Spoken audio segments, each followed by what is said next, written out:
This is the Global News Podcast from the BBC World Service. I'm Will Chalk, and in the early hours of Friday the 28th of August, these are our main stories.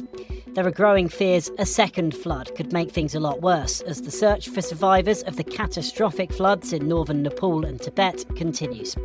The Bosnian Serb commander Ratko Mladic, who oversaw the worst atrocities in Europe since the Second World War, has died, and a trial that's gripped the US. She was very anxious and sad. She was begging for help. This was a woman who acted intentionally to accomplish a very specific goal, to kill. The story of Lindsay Clancy, who strangled her 3 children, but her defence say postpartum psychosis means it wasn't murder. Also in this podcast, Donald Trump renames Lake Ontario as the tariff war between the US and Canada notches up yet another gear. And the telescope's designed to help us answer fundamental questions about the structure and the composition of the universe. NASA gears up for the launch of its flagship space observatory.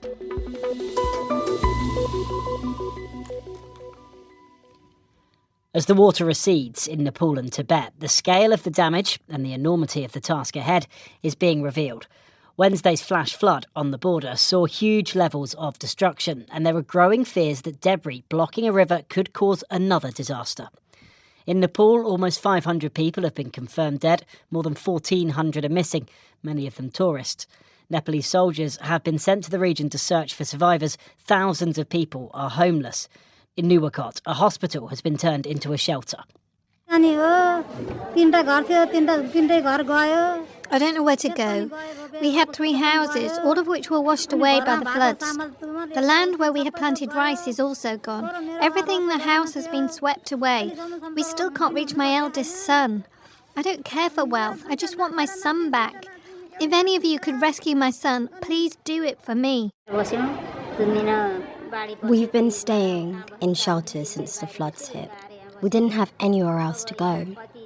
Some tarpaulins have been distributed, but we don't have a place to put one up. It doesn't make any sense because we need to search for someone else's land, even for temporary makeshift shelter. Well, our correspondent Azadeh Mashiri is in one of the worst hit areas.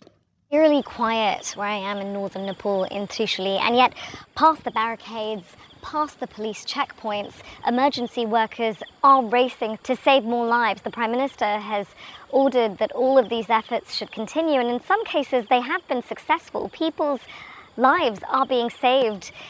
And we have spoken to people, family members of those who are missing, who are holding on to hope. We started the journey back in Kathmandu, hours away from here. And we met one woman who is holding on to the memory of her lost phone conversation with her husband. It was a video call at about 8 a.m. on Wednesday. And he was driving tourists through this region when the flood happened. But she still hopes that she'll hear good news. And yet, mixed with all that hope is the devastation that we've seen across northern Nepal. The pictures of what's happened are still very difficult to see. Imagine being a family member and having to see that as well. I mean, this is a very painful time for them. And on top of that, there are warnings of more danger to come. There are warnings that some of the debris may have washed into the river systems and that there could be more flooding. Azadeh Mashiri there. Now, while journalists are free to report from Nepal, information from across the border in Tibet, which is controlled by China, has been limited and tightly restricted. Shortly before recording this podcast, I got an update on what's happening from our Beijing correspondent, Stephen McDonnell. Well, the latest we're hearing from officials is that more than 1,000 people have been moved to safety in these flood-hit areas, including over 500 tourists. The good news there seems to be that rescue teams are getting to these most remote parts of the Himalayas, which have been hit really badly by this devastating wall of mud and water which struck there with such ferocity. What they're worried about, though, is this artificial lake which is formed by the mud and water which came. The fear is that there's so much water in there, and then when it bursts, that could lead to another round of flooding. People here are very mindful of this because in recent months in China, man-made dams have burst following heavy flooding because of the typhoons. And so people have seen the devastation when this happens, could just be like all over again, this water racing down those valleys. And to make it worse, rain is expected in the coming days. Obviously, more rain means more water, means building up the level of that artificial lake, and also hampering the rescue and recovery effort for those emergency teams. Now, we've heard reports of China almost attempting to downplay some of the images and very much control the narrative coming out. I mean, what are they trying to achieve by doing that? Well, what the Chinese government would say is we don't want to scare people. So those most shocking bits of footage, for example, of those multi-storey buildings being swallowed up in that wall of muddy water, that hasn't been shown on television here, just stills of it. Others would argue that people have a right to know. I mean, it's not that this footage isn't circulating now on social media, because it is. It's just that official outlets aren't showing that.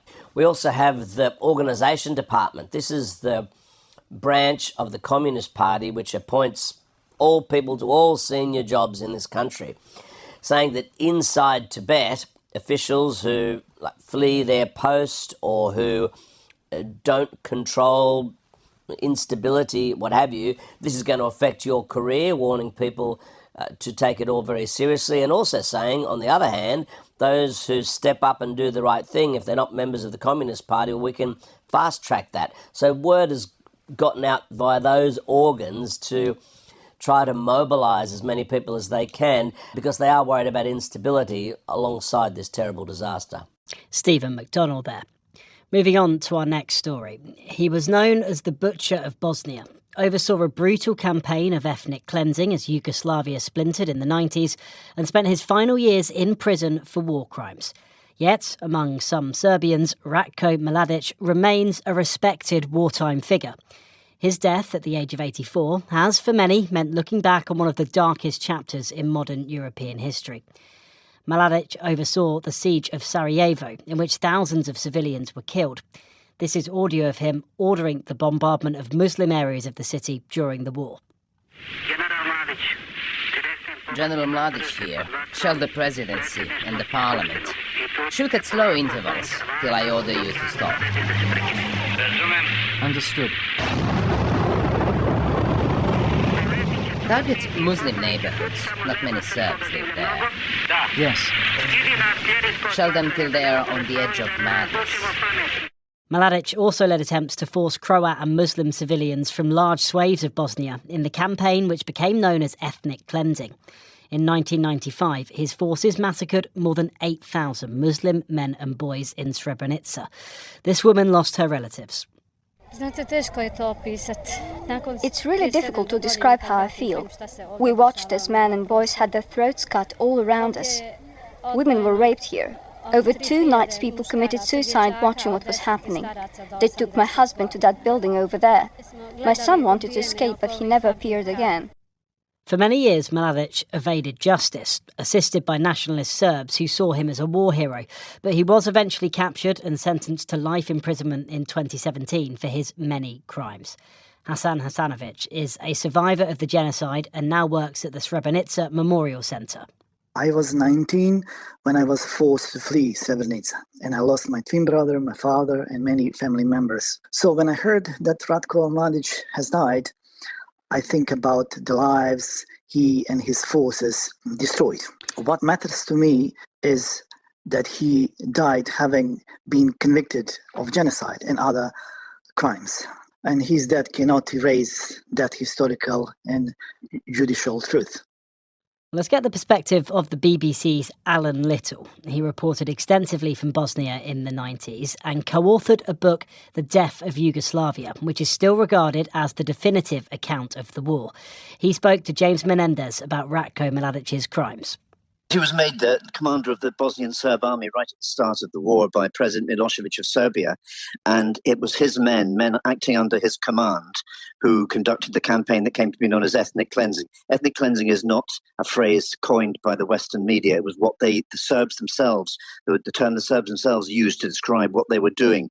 They would go from town to town, village to village, municipality to municipality in a very organized way, round up all the non-Serb men, put the women and children on buses and ship them off to refugee camps and hold the men in concentration camps. The men were then divided into categories. Those regarded as dangerous would be killed right from the beginning of the war, and the rest would be held and later used in prisoner exchanges. They were held in conditions of starvation, in sanitary conditions. Many of them died there. And it was all about establishing an ethnically pure Serbian territory in the Republic of Bosnia-Herzegovina. These were among the worst war crimes committed in Europe since the Nazis. And Srebrenica, which came in 1995, 3 years after the start of the war in Bosnia, was different only in scale from what had been happening across the Serb-held territories from the very beginning. There were mini Srebrenicas, if you like, right from the start, all the way through 1992, 3, 4 and 5. Alan, you met him, didn't you? I think in 1992. I did meet him by pure chance. I was in the Serbian army barracks at Lukovic on the southern edge of Sarajevo, right at the start of the siege of Sarajevo. And he stopped me and said, yes. And I looked incredulous. And he said, yes, it's me, it's Mladic. And he shook my hand and pulled me right into him and wouldn't let go of my hand. It was really quite eerie. And he'd just been down to the city centre front line at a bridge across the river called the Brotherhood and Unity Bridge. And you could tell that he was very pumped up by having been so close to the military action. And he talked about how his ambition was that there should be no guns anywhere in the world except the little toy guns used by little boys. I found it very, very disturbing and alarming because he was clearly very, very excited by the violence. And he struck me even then as dangerously fanatical. Justice did catch up with him in the end, but he evaded justice for many, many years. How? Well, because he was protected by not only Serbian public opinion, but by powerful people in Serbia. Even today, all these years on, and despite his conviction, if his body is returned home to Bosnian Serb territory, he will be given a hero's funeral. Yeah, he evaded detection. He lived in hiding. He lived in secret. Public opinion in Serbia and in Serbian parts of Bosnia still regard him as a Serbian national hero. Alan Little there. Now, we've had a lot of warnings about the dangers of AI, but an open letter signed by more than 100 tech companies, including OpenAI, Anthropic and Google, perhaps stands out from the rest. It's a warning that a wave of AI-enabled cyber attacks are coming, and that organisations and governments have only a short time to defend themselves. It follows a spate of cyber attacks from AI models, in some cases where they've gone rogue. In recent interviews, Microsoft founder Bill Gates said even though AI will help fight diseases and improve education, addressing these risks should be the world's top priority. If we manage the transition well, the good will vastly outweigh the bad. But I worry that we aren't preparing. There's no plan to ease the entry into the AI era. Our technology editor Zoe Kleinman has this assessment. Last month, we had what was described as the world's first ever AI-enabled cyber attack. OpenAI was testing some of its AI products, and it now says it found out that they were secretly communicating with each other, working together. They set up a hidden message board, and the result of it was they hacked another company. And we've got other threats as well. We've got cyber tools that have been developed to find weaknesses in security systems that have hidden away. There's one called Mythos that was made by a company called Anthropic. And it says it found a weakness in one platform that had been hidden for 27 years. And this is how hackers get into systems and cause havoc, as we see. Plus, you've got AI tools just generating masses of spam emails trying to trick people into opening up their bank accounts. So with all of this going on, the letter that's been signed by these 100 companies is calling on the world to make sure it's ready and says the window to be prepared enough is closing. Now, you've got to bear in mind that some of the companies that have signed this letter are the same companies who own this technology. It's in their interest, isn't it, to tell us how powerful their own products are. But we do also know there's similar products being developed in China and that they are already freely available. So what the letter is saying is everyone needs to work together to AI-proof their defences. And it also says vital services like hospitals and water companies need to watch their backs. But what it doesn't say is how everyone is supposed to find the money to pay for this all. Zoe Kleinman there. NASA's preparing to launch its next flagship space observatory. The Nancy Grace Roman Space Telescope is set to take off over the weekend on a SpaceX rocket from the Kennedy Space Center in Florida. Scientists are going to use the telescope to investigate some of the universe's biggest mysteries, including planets beyond our solar system, dark energy and dark matter. James Copnell spoke to Morgan van Arsdal, the project's operations manager. We're aiming to launch on Sunday, and the telescope's designed to help us answer fundamental questions about the structure and the composition of the universe. We'll be studying things like dark energy, dark matter, and exoplanets with the 2 science instruments on board. And the science instruments together are capable of producing over 1 terabyte of data every day. So we really can't wait to get on orbit and see all the amazing things we discover once we get out there. Gosh, yeah, quite a thing. Talk us through what exactly we know about dark energy and dark matter. What are they exactly? Why do they matter to us? So for dark energy, we know that the universe is expanding, which doesn't really make any sense. You would think that it would be either just expanding at the same rate or even starting to contract. But instead, it's expanding faster and faster. And so we know there must be some force that is repelling things. And we call that force dark energy, which we really don't understand yet. And that's one of the things we're trying to learn more about with the Roman Space Telescope.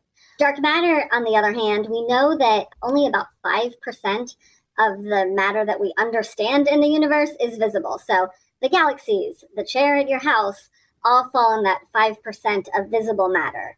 But based on how gravity works throughout the universe, we know there must be something else. And we call that something else dark matter. So we're hoping to understand a lot more about what those things are that are really forming how the universe is structured.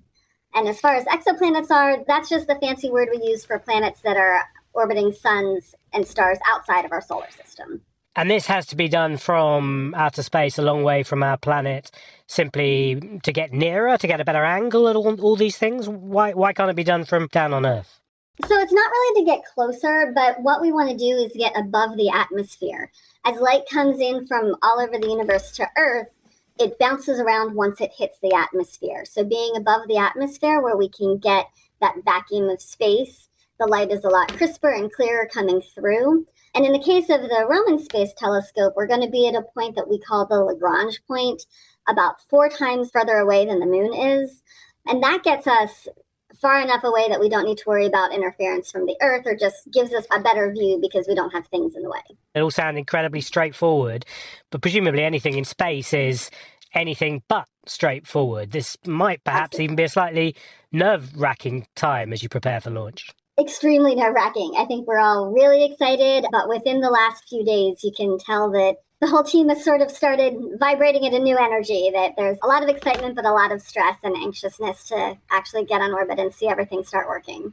So we've done as many tests as we possibly can. We feel really confident in all of the work we've done to get here. But anytime you're doing something new in space, there's always a chance for some type of catastrophe to happen. Morgan van Arsdal there, speaking to James Copnell. Still to come in this podcast. It has been the great creative joy of my life to work on these books, and I already know what will happen in book 4 and 5. I have written part of the ending. Catherine Rundle, author of the Impossible Creatures children's fantasy books, speaks to the BBC.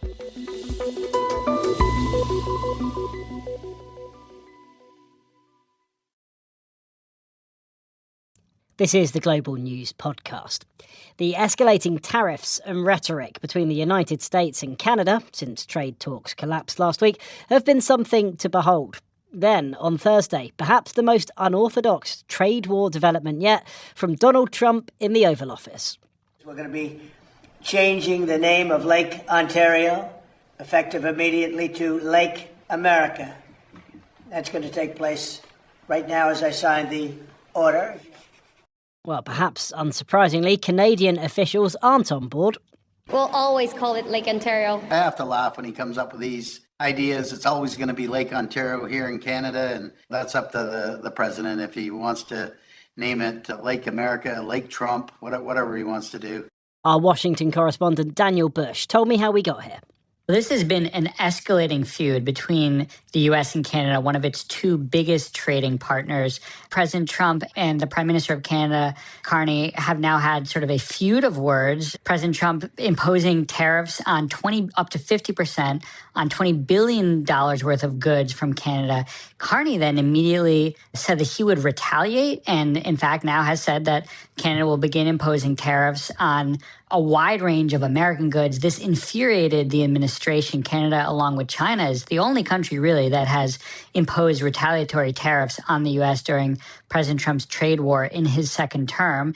That led to today, where in the Oval Office, the president signed an executive order, which he says will rename Lake Ontario Lake America. Of course, it's important to note that this will be renamed for the purposes of the American government on maps and so forth, but other countries, private companies, private map makers are not required to use that name. And it's reminiscent, of course, of President Trump's move to do the same thing with the Gulf of Mexico over a trade dispute there last year, where he renamed it the Gulf of America to try and pressure another ally to come to terms with him on trade issues. Okay, I think some people listening will roll their eyes and go, changing a name of a lake, what on earth?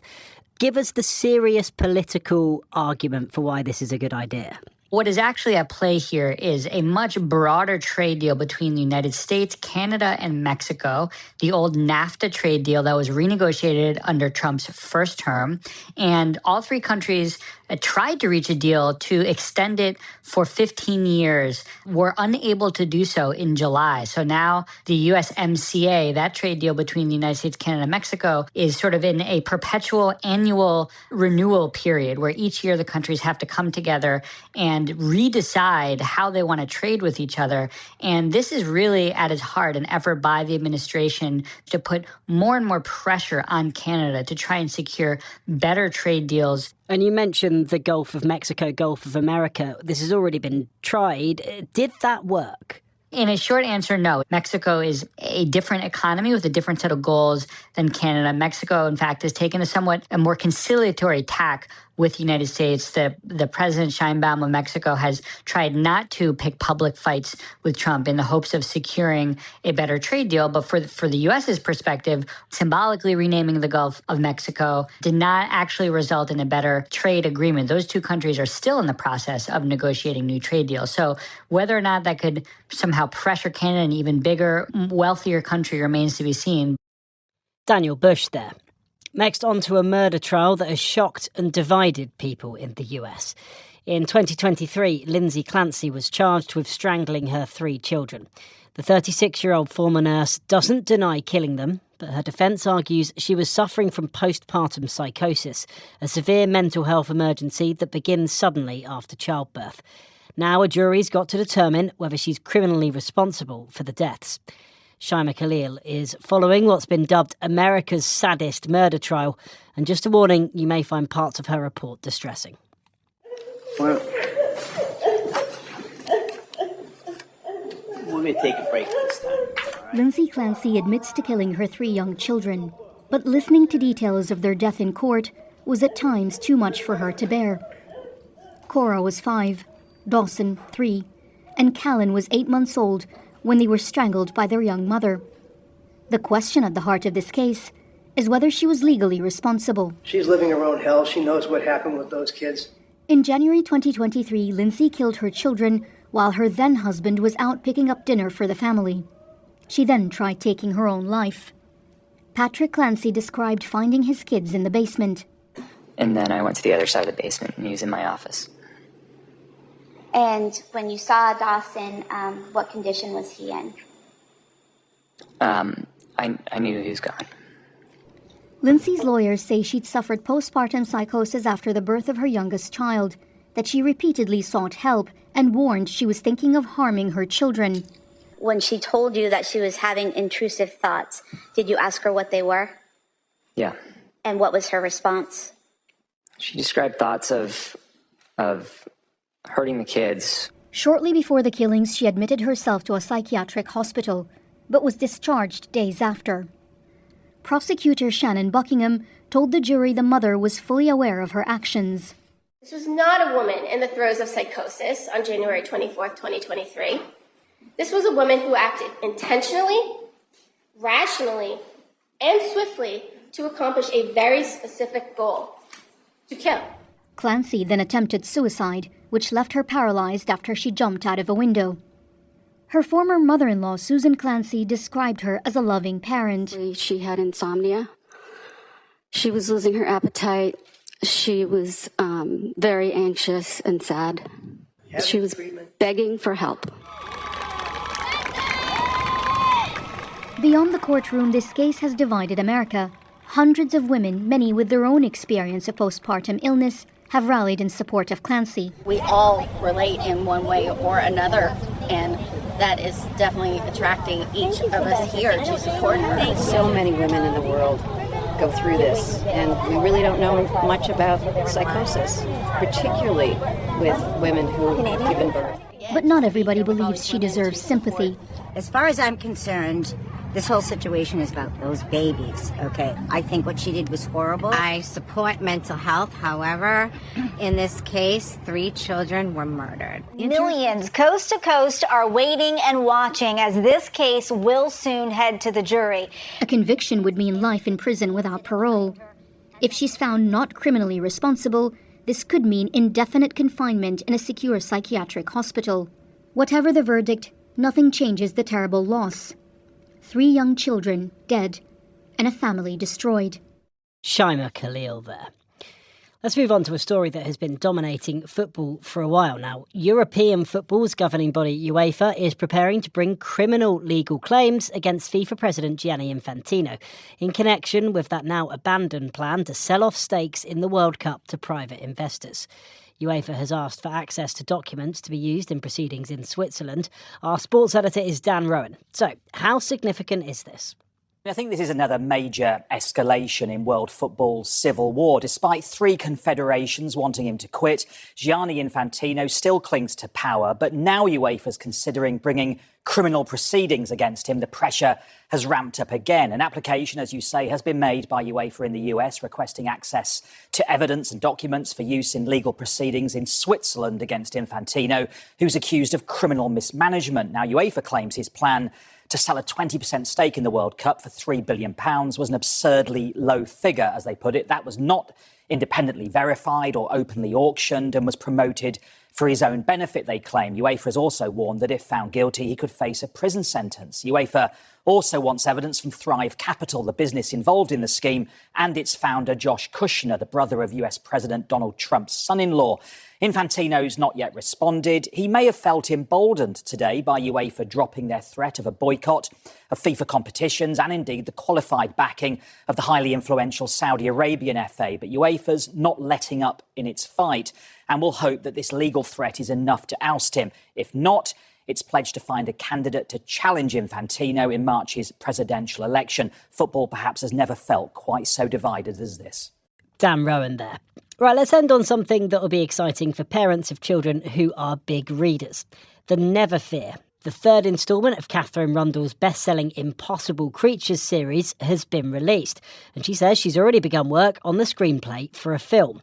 Sean Lay asked Catherine Rundle why fantasy has such an appeal.